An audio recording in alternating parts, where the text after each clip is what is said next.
Have you ever looked in the mirror and thought, I look pretty good, only to see a photo of yourself moments later and wonder, is that really me? You're not imagining it. You're not being too hard on yourself, and the camera is not lying. There is a precise, scientific reason why the person in your photos looks different from the person in your mirror, and once you understand it, you will never feel strange about a photo of yourself again. Let's start with the mirror, because the mirror has been doing something to you every single morning that you've never noticed. It flips your face. Left becomes right. Right becomes left. Every feature on your face gets presented to your brain in reverse. After thousands of mornings staring at that reversed image, your brain made a decision. That version is you. That is the face it memorized. That is the face it considers correct. Then someone takes a photo. A photo doesn't flip anything. It captures your face exactly as everyone else sees it. Your friends, your colleagues, strangers on the street, everyone who has ever looked at you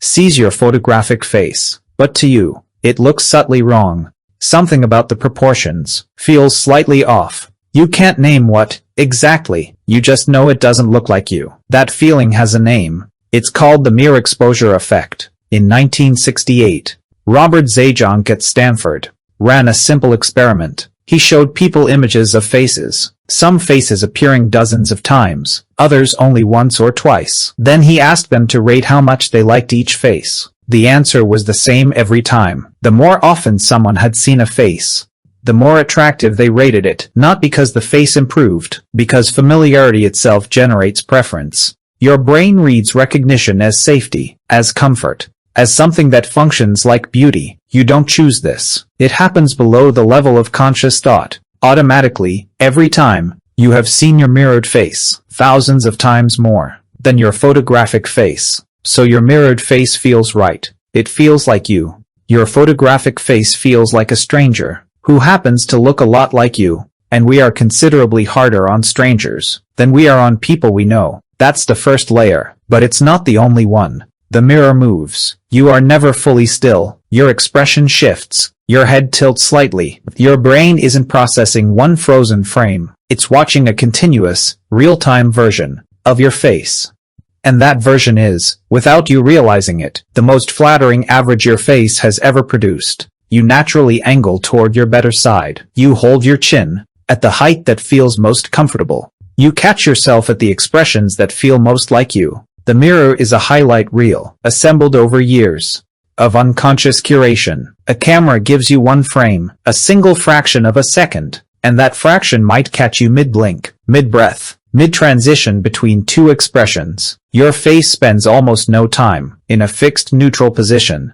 A camera catches it there anyway. The result looks stiff, a little asymmetrical, slightly off, not because your face is those things, because a single frozen frame of a living, moving face almost never shows it at its best. Then there's the lens. Most people assume a camera is a neutral recording device, just light hitting a sensor. Objective, accurate. It isn't. Every camera lens has a focal length, and focal length determines how a three-dimensional face gets translated into a flat two-dimensional image. Short focal lengths are wide-angle lenses. They're built to fit more into the frame. The cost of fitting more in is distortion. Your nose, which sits closest to the lens, gets slightly enlarged. Relative to the rest of your face, the geometry shifts. Subtly, but enough. A study published in JAMA tested this directly. Researchers photographed the same faces at focal lengths from 24 mm to 105 mm. At 24 mm, the nose appeared measurably wider and more prominent than at longer focal lengths. At 105 mm, the face looked essentially the way the human eye sees it, standing in the same room, same face, same person, different lens, noticeably different result. Professional portrait photographers shoot at 85 mm or longer. Those focal lengths render faces the way another human being, standing nearby, actually sees them. A selfie at arm's length on a smartphone sits roughly 12 to 18 inches from your face. On a wide-angle lens, the version of your face that produces is one no person who has ever stood in a room with you has actually seen. The camera isn't lying, but it isn't neutral either. It's reshaping your face, just enough to feel wrong. without being obviously fake. So by the time you look at a photo and feel that familiar discomfort, 3 separate things have already happened without you knowing. When you look at a photo of yourself alongside other people, you are not looking at every face in the frame equally. You scrutinize your own face against a stored internal standard. You look at everyone else with relative neutrality. Other people look fine, you look wrong. Not because the camera is being objective, because you are the only face. You are actively measuring against a template you've spent years building. There's also something called self-discrepancy theory, developed by psychologist E. Torrey Higgins. It describes the gap between how you actually appear and how you believe you should appear. When you look in the mirror, you control the image. You adjust. You find the angle and the expression that closes the gap between the two.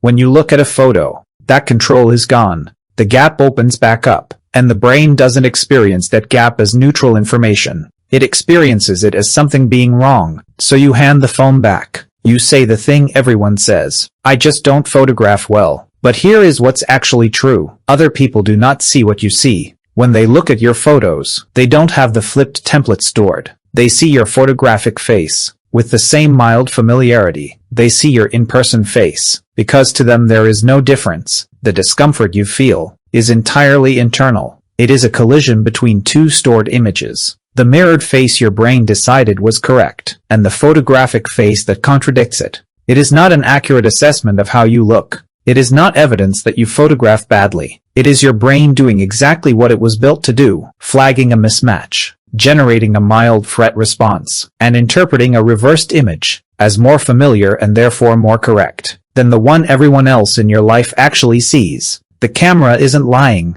The mirror isn't lying either. But neither one is showing you the full truth. The mirror shows you a flipped average from your most comfortable moments. The camera shows you one frame, through one lens, at one fraction of a second. Neither one is you. You are the version that exists in motion, in conversation, mid-laugh, mid-sentence, the version other people experience in real time. And that version, the one your friends see when you're not thinking about how you look, is almost certainly nothing like the photo that made you pause. So the next time you look at a photo and feel that familiar drop, remember what you're actually looking at. A reversed perception, built over years of mirror exposure. A single frozen frame from a wide-angle lens, and a brain doing its job a little too well, protecting an image of yourself that was always slightly fictional to begin with. You don't photograph badly. You just photograph differently than your brain expects, and those are not the same thing. So, the next time you look at a photo and think, I don't look like myself, remember, your brain is comparing it to a familiar mirror image, not the real you. And now it's your turn. Comment below, what topic should I explain next? Your idea could become our next video. Thanks for watching,